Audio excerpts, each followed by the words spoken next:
आदाब नाज़रीन, जी सलाम में आप सभी का इस्तकबाल है। मैं हूं आपके साथ बुशरा खानम फहाद। जी सलाम ने ये नया प्रोग्राम शुरू किया है, एक ऐसा प्रोग्राम जहां ना कोई बहस होगी, ना शोर शराबा होगा। यहां सिर्फ आपके सरोकार की बात होगी, वो मुद्दे होंगे जो आपके लिए मायने रखते हैं, जिसके बारे में आप जानना चाहते हैं, जिसके बारे में आप सुनना चाहते हैं। बुलाएंगे वो माहिरीन जिनकी राय दरअसल आपके लिए मायने रखती है। मुस्लिम पर्सनल लॉ बोर्ड ने जैसे ही हर जिले में शरई अदालतें या दारुल कज़ा खोलने की बात कही, तमाम टीवी चैनल्स को बैठे बिठाए एक मौका मिल गया और बहस उन तमाम नुक्तों या पॉइंट्स पर की गई जिसने इस पूरे मौजू को समझाने की जगह और उलझा दिया और लोगों को ऐसा लगने लगा जैसे मुसलमानों को मुल्क के आईन या उसकी अदालतों पर भरोसा ही नहीं है और वो खुद की अदालतें खोलकर वही तमाम फैसले करना चाहते हैं। हालांकि सच्चाई ये है कि जब से इस्लाम है तब से शरई अदालतें या दारुल कज़ा का निजाम है और मुसलमान हमेशा से ही अपने तमाम मसाइल को शरीयत के आईने से दारुल कज़ा में हल कराते आए हैं और हमारे मुल्क का आईन हर मजहब को इसकी इजाजत भी देता है।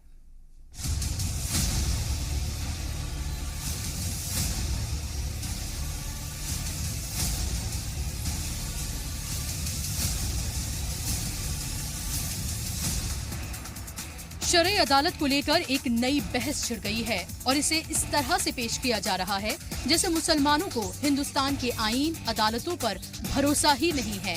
हालांकि हकीकत ये है कि शरई अदालतों या फिर दारुल कज़ा का निजाम कोई नई बात नहीं है, बल्कि जब से इस्लाम कयाम में आया यानी 1400 साल से शरई अदालत या दारुल कज़ा का निजाम है और हमारा मुल्क हर मजहब को अपने अपने अकीदे के मुताबिक जिंदगी गुजारने और उसके मसलों को हल करने का पूरा हक देती है, इख्तियार देती है। तो फिर अब इसे बहस का मौजू क्यों बनाया जा रहा है? क्या बेवजह का तूल इसको दिया जा रहा है?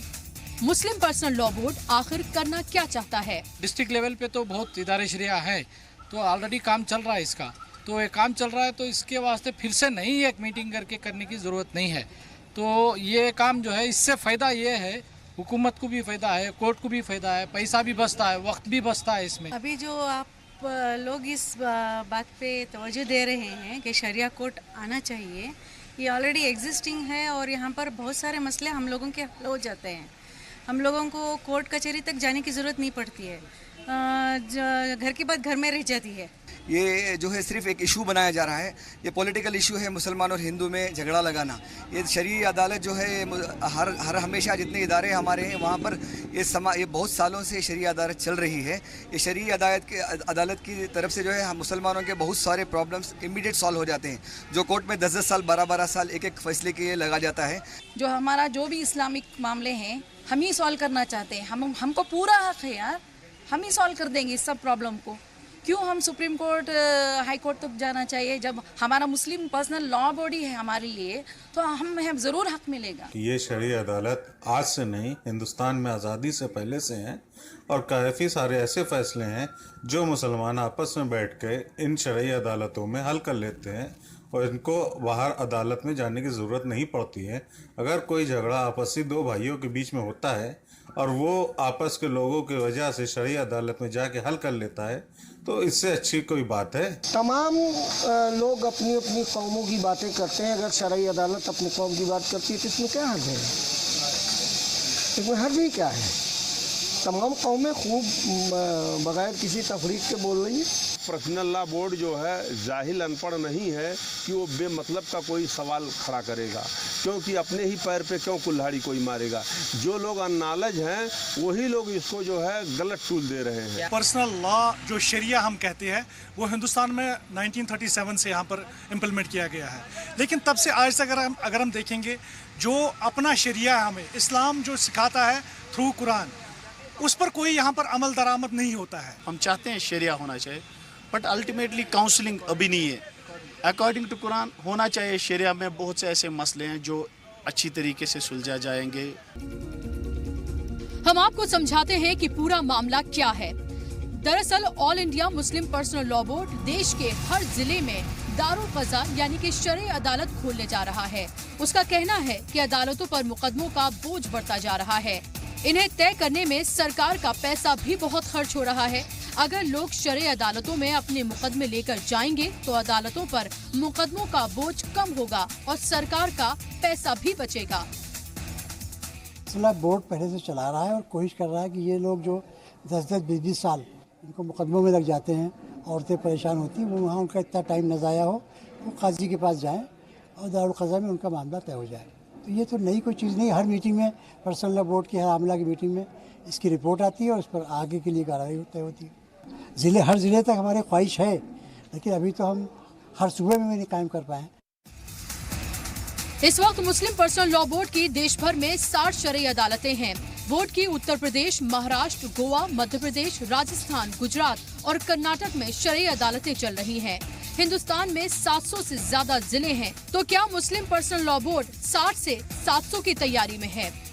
ऐसे में सवाल ये उठता है कि जब पहले से ही शरई अदालतें और दारुल क़ज़ा मौजूद हैं और मुसलमान हमेशा से ही अपने तमाम मसाइल को शरीयत के आईने से दारुल क़ज़ा में हल कराते आए हैं, तो नए सिरे से इस मामले को उठाने की जरूरत क्या थी?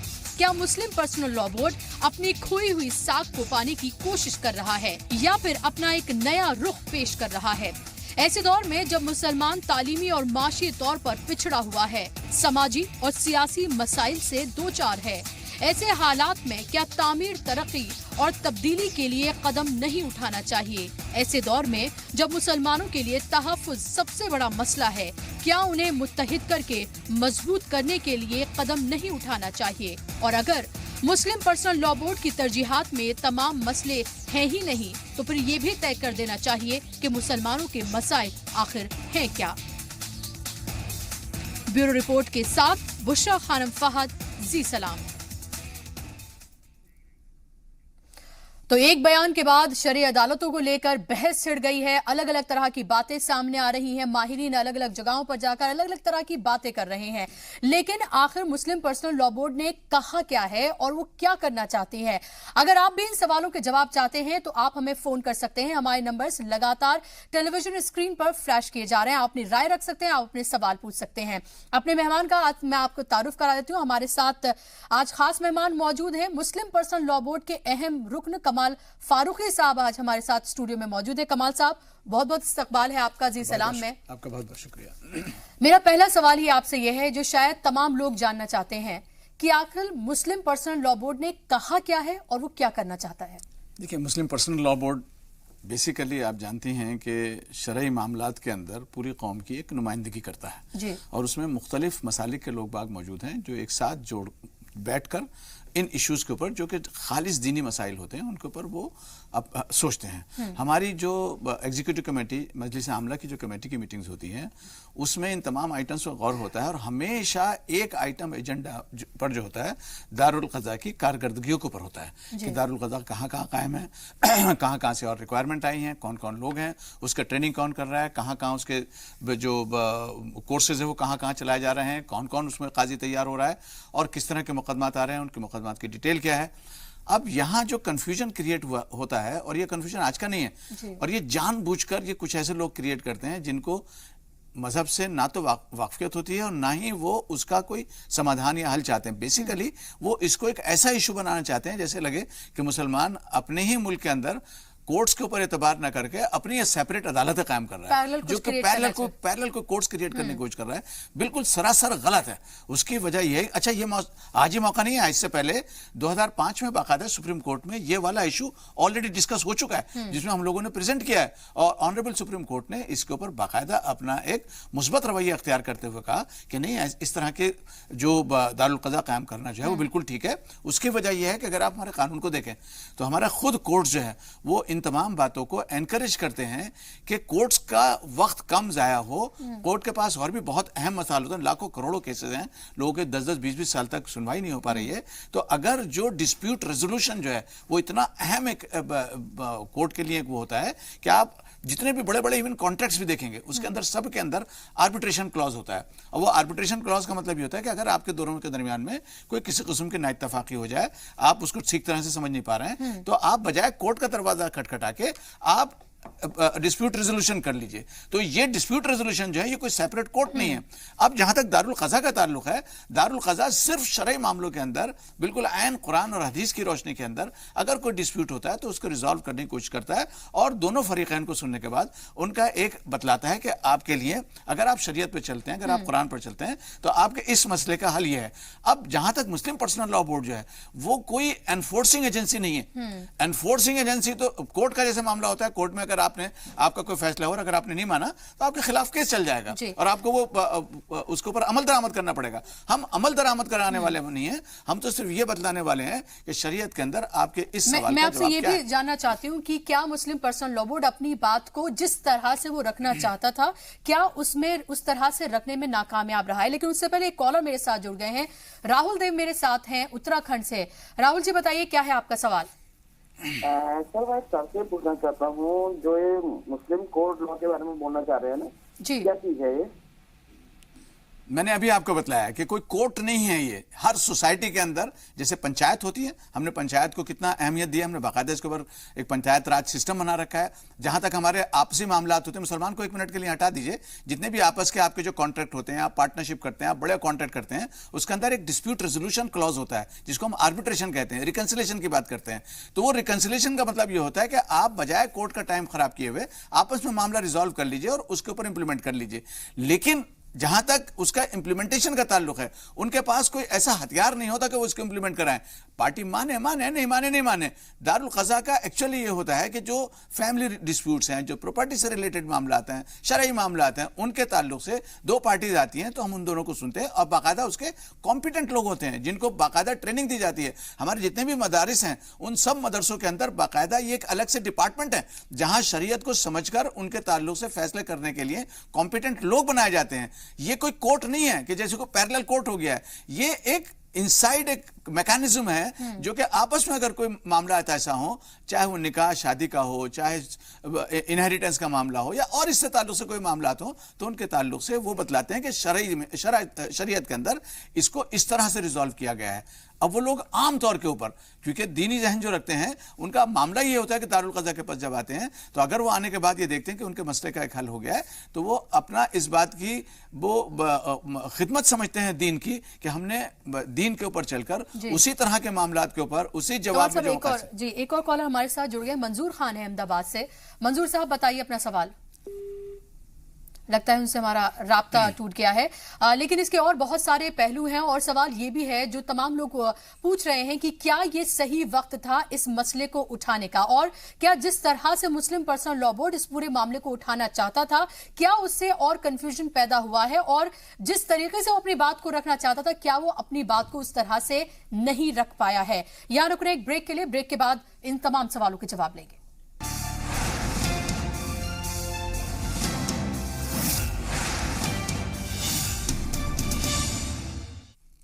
ब्रेक के बाद एक बार फिर से आप सभी का इस्तकबाल है और आप देख रहे हैं आपकी बात, और आज हम बात कर रहे हैं शरिया अदालत की और हमारे साथ कमाल साहब लगातार मौजूद हैं, बात कर रहे हैं। कमाल साहब, मेरा सवाल यह है, लोगों का एतराज ये भी है कि क्या गलत वक्त चूज किया गया इस पूरे मामले के लिए, क्योंकि हम लगातार ये देख रहे हैं कि मुसलमानों की जब हम बात करते हैं तो वो तालीमी माशियती तौर पर वो पिछड़ा हुआ है। इसके अलावा फिलहाल उसके लिए जो सबसे बड़ा मसला है वो है तहफ़्फ़ुज़ का, क्योंकि अगर तहफ़्फ़ुज़ ही नहीं है तो ना वो कारोबार कर पाएगा, ना वो तालीम हासिल कर पाएगा। लगातार ये मसला जो है बढ़ता जा रहा है। क्या आपको नहीं लग रहा कि इन तमाम चीज़ों को फिलहाल के लिए साइडलाइन करके इन दूसरी जो चीज़ें हैं जो ज़्यादा अहम है मुसलमानों के हवाले से, उस पर फोकस करना चाहिए? नहीं, आपने सही पूछा ये बात, लेकिन मेरे लिए जितना खाना पीना, रोजगार और मेरी हिफाजत का मामला है उतना ही जरूरी मेरे इस मुल्क के अंदर जो बाकायदा मुझको कानूनी हक दिया गया है, मुझे अपने मजहब पर चलने का भी पूरा इख्तियार है। और ऐसा नहीं है कि मैं पहली मरतबा ये कर रहा हूँ।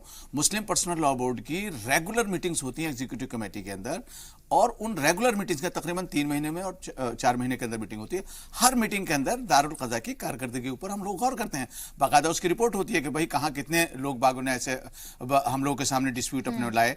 ہم نے کتنے ریزالو کیے, کتنے نہیں ریزالو کیے. اور آپ کو حیرت ہوگی کہ باقاعدہ جیسے جو امارت شریعہ کا جو دارالقضاء ہے بہار کا اور اڑیسہ کا, اس کے جو فیصلے ہیں خود ہائی کورٹ تک لوگوں نے, جو ہمارے آنریبل ججز ہیں, انہوں نے کہا نہیں یہ فیصلہ بالکل ٹھیک ہے. اور خود آنریبل سپریم کورٹ کا 2005 کا فیصلہ ہے جس میں باقاعدہ اس کے اوپر ڈیٹیل ڈسکشن ہوا ہے, اور انہوں نے کہا نہیں دارالقضاء جو ہے بالکل ٹھیک ہے. کیا مسلم پرسنل لاء بورڈ اپنی بات کو اس طریقے سے, جس طرح سے اسے رکھنا چاہیے تھا, کیا اس طرح سے وہ اپنی بات کو نہیں رکھ پائے؟ کیونکہ ظفریات جیلانی کو بھی ہم نے سنا, انہوں نے یہ نہیں کہا کہ مسلمانوں کے ایشو, خاص طور پر انہوں نے فوکس کیا عورتوں کے اوپر, کیونکہ ابھی فی الحال ٹرپل طلاق کا مدعا چل رہا ہے اور لوگوں کو یہ لگ رہا ہے کہ مسلم پرسنل لاء بورڈ بھی دراصل اپنی کھوئی ہوئی ساکھ پانے کی کوشش کر رہا ہے, اور ساتھ کے ساتھ اس میں بھی وہ سیاست کرنے کی کوشش کر رہا ہے.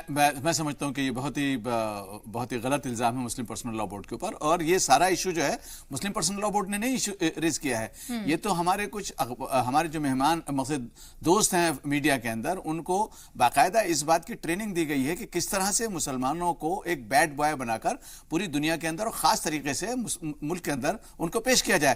یہ میں نے آپ کو بتایا جیسے کہ یہ ہمارا باقاعدہ ہر مہینے, ہر 3-4 مہینے میں ہماری میٹنگ ہوتی ہے, اور اس میں باقاعدہ ایک ریگولر آئٹم ہوتا ہے, اور اس ریگولر آئٹم کے اندر جہاں ہم جو اصلاح معاشرہ کی بات کرتے ہیں, جہاں ہم لوگوں کے اندر اور باقی دین کی اور اس کی بات کرتے ہیں, وہیں دارالقضاء کی بات کرتے ہیں, تفہیم شریعت کی بات کرتے ہیں, یہ سارے. اور دارالقضاء کے اندر باقاعدہ ہم لوگ, جیسے میں نے ابھی آپ کو بتایا, باقاعدہ اس بات کے اوپر بھی غور کرتے ہیں کہ جو قاضی ہیں وہ قاضی جو ہیں کمپیٹنٹ ہیں کہ نہیں ہیں, ان کو تمام چیزوں کا پتہ ہے کہ نہیں ہے. اور یہ سوچنا کہ یہ صرف نکاح اور طلاق والا معاملہ ڈسکس کا بالکل غلط ہے. ہم جیسے مثال کے طور پر کسی خاندان کے اندر کسی کے ہاں موت ہوئی اور اس کے بعد اس کے وارثین کے اندر تقسیم ہونا ہے, تو کس کو کتنا حصہ ملے گا.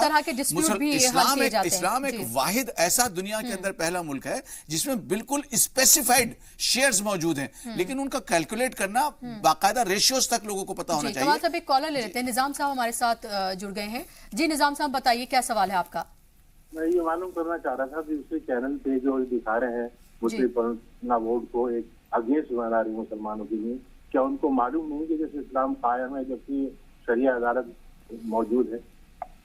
بالکل آپ نے صحیح کہا. یہ ایکچولی دیکھیے یہ مسئلہ مسلم پرسنل لاء بورڈ کا تو اٹھایا ہوا ہے نہیں. اب اگر ہم کوئی بھی بات کوئی کتنی ہی اچھی کہیں, اگر ہم باہر نکل کر کہیں کہ آج موسم بہت اچھا ہے, لیکن اگر مسلم پرسنل لاء بورڈ نے یا کسی مسلمان نے کہہ دیے تو موسم اچھا نظر نہیں آئے گا ان کو, کیونکہ میڈیا کو اس سے فائدہ اس بات سے مل رہا ہے کہ کسی طرح سے کمال فاروقی اور مسلم پرسنل لاء بورڈ اور مسلمان جو ہے ان کو ایسا پریزنٹ کیا جائے کہ یہ تو پورے ملک سے چلتے ہی نہیں ہے. جبکہ میں نے ابھی آپ کو بتلایا کہ خود آنریبل سپریم کورٹ نے دارالقضاء کے اوپر 2005 میں اپنا بہت مثبت فیصلہ دیا ہوا ہے. اب ان لوگوں کی عقل کیا گھاس چرنے گئی ہے, ہم کیا بتائیں ان کو. ایک اور کالر لیتے ہیں, راحت صاحب جڑ گئے ہیں ہمارے ساتھ. راحت صاحب بتائیے کیا سوال ہے آپ کا؟ جی میرا سوال یہ ہے کمال فاروقی صاحب سے کہ یہ تو صحیح بات ہے, دارالقضاء جو تعمیر کر رہے ہیں بالکل صحیح بات ہے, صحیح فیصلہ ہے, لیکن کیا مسلم پرسنل بورڈ کی جو نمائندے ہیں ان کا کوئی بھی ڈیسیژن کیا سیاست سے تو نہیں لیا گیا, کسی طرح کی سیاست تو نہیں ہے اس میں. بالکل آپ نے صحیح فرمایا. آئی ڈونٹ فائنڈ, مجھے کبھی بھی نہیں لگتا کہ ان کے فیصلوں سے قوم کو فائدہ ہو رہا ہے, جبکہ یہ کہتے ہیں کہ کمپٹیٹیو لوگ ہیں, لیکن مجھے ان کے فیصلوں سے یا اس کا جو ریزلٹ ہے وہ کسی طرح سے فائدے مند نہیں دکھائی دیتا ہے. تو کمال فاروقی صاحب کافی سینئر ہیں, خود بھی کافی ٹائم سے مسلم پرسنل لاء بورڈ میں ہیں, تو میں چاہتا ہوں کہ یہ اس طرح کی بات کریں گے کچھ فائدہ بھی تو پہنچے. جی کمال صاحب دیکھیے, اب آپ نے بالکل جیسے فائدہ اور نقصان کی بات کی, اتفاق کی بات یہ کہ میں چارٹرڈ اکاؤنٹنٹ, تو فائدہ نقصان مجھ سے بہتر ذرا بہت کم لوگ جانتے ہوں گے. فائدہ تو یہ ہے کہ جو معاملات عدالت میں جاتے ہیں اور 10 سال تک وہ پڑے رہتے ہیں اور اس میں فیصلہ نہیں ہو پاتا, اور ہم جانتے ہیں کہ عدالت کے اوپر اتنا پریشر ہے کہ وہ چھوٹے چھوٹے معاملات بھی آگے تک نہیں ڈیسائیڈ ہو پاتے ہیں. دارالقضاء کے اندر یہ فیصلے بہت جلد ہو جاتے ہیں. اگر جیسے مثال کے طور پر تقسیم وراثت کا معاملہ ہے, تو اگر کورٹ میں جائیں گے تو آپ کو تو دونوں طرف کے وکلا کھڑے ہوں گے اور جھگڑا ہوگا اور پتہ نہیں کیا کیا خاندان کے اندر ہوتا ہے. دارالقضاء کے اندر وہ فیصلہ بہت آرام سے ہو جاتا ہے, تو یہ فائدے کی بات ہے. اگر ہم مثال کے طور پر دو زوجین کے اندر, میاں بیوی کے اندر کوئی نااتفاقی کی بات ہے, مسلم پرسنل لاء بورڈ نے باقاعدہ کہا ہوا ہے اور اپنے نکاح نامے میں کہا. کمال فاروقی صاحب کیا مسلم پرسنل لاء بورڈ کے پاس, خاص طور پر وہ دارالقضاء جو اس کے انڈر چل رہی ہیں, کیا ان کے پاس کوئی پرسنٹیج, کوئی ڈیٹا, کچھ اس طرح کی چیزیں موجود ہیں جس سے یہ پتا چلے کہ اتنی یہ ڈسپیوٹ, یہ تمام چیزیں جو ہیں یہ اس کے اندر یہ سالو کی گئیں؟ میں آپ کو بہت ہی ایک اچھی بات بتاؤں، اور میرے بھائی نے پوچھا اور آپ بھی دیکھیے گا اس کا، ہماری مسلم پرسنل لا بورڈ کی ویب سائٹ جو ہے اس پر ان تمام چیزوں کا دارالقضاء کا بہت ڈیٹیل میں ڈسکشن موجود ہے. کہاں کہاں دارالقضاء ہمارے قائم ہیں، کہاں کہاں کتنے فیصلے ہوئے ہیں، کون کون قاضی ہیں، کیا ان کے ٹیلی فون نمبرز ہیں. اور ہماری کوشش یہ ہے کہ ہم جگہ جگہ پر جو امپورٹنٹ جگہ پر ہیں وہاں دارالقضاء قائم کریں، تاکہ لوگ باغ کورٹ کچہری کے چکر لگا کر جو معاملہ خاندانی معاملات ہیں وہیں پر ریزالو ہو کر، اور قوم جیسے میرے بھائی نے کہا تعلیم کی طرف چلے، اپنی صحت کی طرف چلے، اپنے حفاظت کی طرف چلے، وہ زیادہ بہتر ہے. بالکل. اگلا کالر بھی لیتے ہیں، شری نگر سے ہمارے ساتھ جڑ گئے ہیں. جی بتائیے کیا پوچھنا چاہتے ہیں آپ جاوید صاحب؟ السلام علیکم. جی وعلیکم السلام. میں عرض میرا یہ ہے کہ وہ جو ابھی پرسنل لا بورڈ کی جو بات ہو رہی ہے آپ کی ٹیلی ویژن پہ، جی یہ سمجھ میں نہیں آ رہا. یہ تو مسئلہ جو ہے مسلمانوں کا مسئلہ ہے، یہ اس میں جو باقی جو مذاہب کے لوگ ہیں اس میں ٹانگ کیسے اڑاتے جاتے ہیں. یہ جو مسئلہ ہے دیکھیے یہ کوئی غیر قانونی مسئلہ تو نہیں ہے. اس میں جو بات ہو رہی ہے ابھی مسلم پرسنل لا بورڈ کی بات ہو رہی ہے، جی اس میں جو بھی مسائل ہو رہے ہیں اس میں جو مسلمانوں کے مسائل حل ہو رہے ہیں اس میں، جی تو جب باقی جو ہندو مذاہب کے لوگ ہیں وہ اس میں کیسے ٹانگ اڑا سکتے ہیں؟ دیکھیے جاوید صاحب، سب سے پہلے فاروق صاحب آپ کو جواب دوں اس سے پہلے میں یہ کہنا چاہوں گی کہ ایک ڈیموکریٹک کنٹری ہے اور یہاں پر سب کو اپنی رائے رکھنے کا پوری طرح سے حق ہے. اگر آپ کو بھی لگتا ہے کہ دوسرے مذہب کی کنہیں باتوں میں آپ کو اپنی رائے مشورہ دینا چاہیے، سوال کرنا چاہیے، تو آپ بھی کر سکتے ہیں. کمال صاحب. دیکھیے جاوید میاں، میں آپ کو یہ بتاؤں کہ ہم ان تمام باتوں سے بالکل نہیں گھبراتے. اب ہم تو بلکہ یہ چاہتے ہیں، اور ہمارا دین تو آپ جانتے ہیں دین مبین ہے، اور ہمارا دین جو ہے وہ تبلیغ کی بھی بات کرتا ہے. ہم اگر اپنے ایک سماج کو بہتر بنا کر پیش کریں، اور ہم اپنے غیر مسلم بھائیوں کو بھی یہ بتلانے کی کوشش کریں کہ دیکھیے ہمارے ہاں کے جو خاندانی جھگڑے ہیں وہ اس میں نہیں جاتے. اب جیسے مثال کے اوپر ٹرپل طلاق کے اوپر ہی آپ دیکھیں تو ایک بہن کا، ہندو بہن کا قصہ تھا، مسلمان کسی عورت کا قصہ نہیں تھا، اور وہ بہن اپنا حصہ مانگ رہی تھی پراپرٹی کے اندر. وہ پراپرٹی کا حصہ بیچاری نیچے سے آتے آتے اس کو 25-30 سال لگے، اور اس کے باوجود بھی اس کو فیصلہ نہیں ملا. وہاں پر صرف یہ ہوتا ہے ہمارے یہاں دارالقضاء کے اندر اس طرح کی جو چیزیں ہوں تو باقاعدہ اس کے اندر ہمارے پاس پتہ چل جاتا ہے کہ اس کا کتنا حصہ ہے، کتنا ہے، اس کے خاندان میں کون کون لوگ ہیں. ہم نے بتا دیا کہ قرآن اور حدیث کی روشنی کے اندر آپ کا حصہ، قرآن مجید میں تو بالکل پرسنٹیج کے حساب سے بتلا دیا گیا کس کا کتنا پرسنٹیج ہے، تو اس پرسنٹیج کے حساب سے ہم نے بتلا دیا. لوگوں میں جھگڑا نہیں ہوا، آپس میں تصفیہ ہو گیا، اور بلکہ انہوں نے تقسیم وراثت کری، اس میں انہوں نے اللہ کی خوشنودی بھی حاصل کری. تو ہم تو یہ سمجھتے ہیں کہ یہ بہت بڑا کام ہے، اور صرف مسلم پرسنل لا بورڈ ہی نہیں بلکہ آپ کو حیرت ہوگی کہ باقی اور بھی جو تنظیمیں جو مسلم پرسنل لا بورڈ کی ہمدرد ہیں یا ان کے ساتھ میں جڑی ہوئے ہیں، سبھی اپنے اپنے طور کے اوپر کوئی نہ کوئی اس طرح کی شرعی پنچایت کے نام سے، دارالقضاء کے نام سے یہ کر رہی ہیں. اور وہ سارا کام جو ہے باقاعدہ، خدا نہ کرے کوئی ایسا کام نہیں ہو رہا جو ملک کے قانون کے خلاف ہو رہا ہے. یہ عین ملک کے قانون کے اندر ہے کہ آپ اپنے معاملات کو اگر ڈسپیوٹ ریزولوشن آربیٹریشن کے ذریعے ہو سکتا ہو، سیاست کے ذریعے سے ہو سکتا ہو، اس سے بہتر کوئی کام نہیں. لیکن کمال صاحب جو یہ کنفیوژن جو پیدا ہوا ہے اور لوگوں کو ایک موقع ملا ہے اس کو لے کر بات کرنے کا کہ دراصل مسلمان یا پھر مسلم پرسنل لا بورڈ کچھ اس طرح سے کرنے کی کوشش کر رہا ہے کہ ایک پیرلل عدالت بنانے کی کوشش کر رہا ہے جس میں وہ عدالت یعنی کہ جو ملک کا آئین ہے اس میں ان کا یقین نہیں ہے. وہ چاہتے ہیں کہ اپنی تمام چیزیں جو ہیں وہ خود ہی حل کریں، اور کچھ اس طرح کے خود مسلمانوں میں سے بھی کچھ اس طرح کی بائٹس یا کچھ طرح کی چیزیں سامنے آئی ہیں. کیا آپ کو نہیں لگتا، بہت کم میرے پاس وقت ہے، 30 سیکنڈ ہی ہے، کہ مسلم پرسنل لا بورڈ کو سامنے آنا چاہیے، اس کنفیوژن کو ختم کرنا چاہیے اور پوری وضاحت جو ہے وہ پیش کرنی چاہیے؟ میں سمجھتا ہوں ہم تو آپ کے بہت شکر گزار ہیں زی سلام کے، اور آپ کے ذریعے سے پورے ملک میں یہ میسج پہنچ گیا ہوگا، اور نہیں پہنچے گا تو انشاءاللہ اور زیادہ پہنچے گا کہ ہم کوئی کسی بھی طرح کا کوئی پیرلل نظام نہیں بنا رہے ہیں، بلکہ ہمارے ملک کے قانون نے ہم کو اجازت دی ہے. اور جیسے میں نے ابھی عرض کہا، عدالت عظمیٰ نے، سپریم کورٹ نے 2005 کے اندر باقاعدہ دارالقضاء کی اس پوری اسکیم کو بہت ڈیٹیل میں ڈسکس کرنے کے بعد، دیکھنے کے بعد کہا ہے کہ یہ اس کے اندر کوئی کسی قسم کی خرابی نہیں ہے، اور بلکہ ہم کورٹ کی مدد کر رہے ہیں، کورٹ کا کوئی پیرلل نظام نہیں کر رہا ہے. ہم یہ سمجھتے ہیں کہ یہ جو مسئلہ اٹھایا گیا ہے اس کا کوئی مسلمانوں سے لینا دینا نہیں ہے، بلکہ مسلمانوں کو کس طرح سے بدنام کیا جائے اور غیر مسلم بھائیوں کو کس طرح سے مسلمانوں کے خلاف اکسایا جائے، یہ اسی کا ایک نتیجہ ہے جو پچھلے 5 سال سے ہم بھگت رہے ہیں. बहुत बहुत शुक्रिया कमाल साहब, अपना कीमती राय रखने के लिए, स्टूडियो में आने के लिए बहुत शुक्रिया आपका। मुझे लगता है कि हमारे इस प्रोग्राम के जरिए जो हमारे नाज़रीन ने ये प्रोग्राम देखा, उनका बहुत सारा कंफ्यूजन जो है वो दूर हुआ होगा। उन्हें असल में पता चला होगा कि शरई अदालतें या दारुल क़ज़ा कहते किसे हैं और मुस्लिम पर्सनल लॉ बोर्ड या फिर मुसलमान क्या करना चाह रहे हैं, और यही हमारे प्रोग्राम का मकसद भी है। अगर आपके पास हमारे लिए कोई राय है, कोई मशवरा है, कोई ऐसा मौजू है जिस पर आप चाहते हैं कि हम माहिरीन को बुलाकर यहाँ पर बात करें, तो आप हमारे साथ जुड़ सकते हैं, हमारे व्हाट्सएप से जुड़ सकते हैं, फेसबुक से, ट्विटर अकाउंट से आप जुड़ सकते हैं। इसी के साथ हमारे इस प्रोग्राम में आज के लिए बस इतना ही।